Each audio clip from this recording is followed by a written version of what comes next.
Vous êtes-vous déjà posé la question: pourquoi suis-je comme je suis? Je ne veux pas dire physiquement, ça ce serait un objet d'étude de la SVT, la génétique. Je veux dire comportementalement.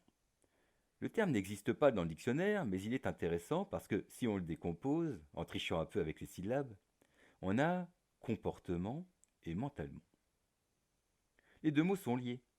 C'est ce qui se passe dans votre cerveau qui détermine comment se comporte votre corps. Et ce qui se passe dans votre cerveau, ça peut être encore la SVT qui l'étudie, comment circule l'information sous forme d'impulsions électriques dans les neurones, ça c'est la neurobiologie, mais c'est aussi la psychologie. La psychologie, en simplifiant, c'est la discipline qui étudie les schémas que vous avez dans la tête et qui font que vous êtes timide ou non, égoïste ou non, sportif ou non, bon à l'école ou non.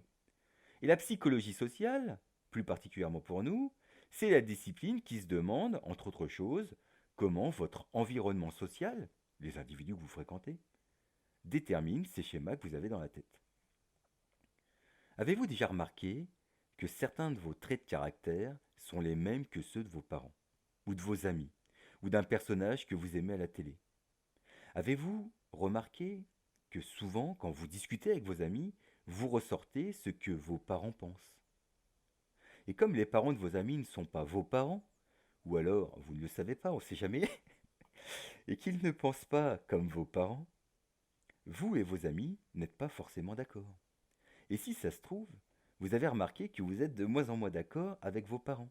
Ça s'appelle l'adolescence. Alors, comment ça se fait? Qu'est-ce qui est en jeu? Comment ça se passe? C'est cela qu'on va étudier.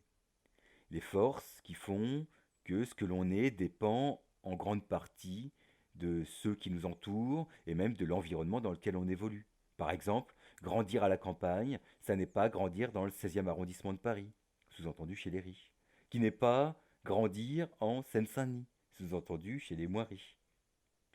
Nous allons donc étudier les forces qui font qu'on développe une identité qui nous permet de vivre et d'agir en société, donc d'être des acteurs sociaux.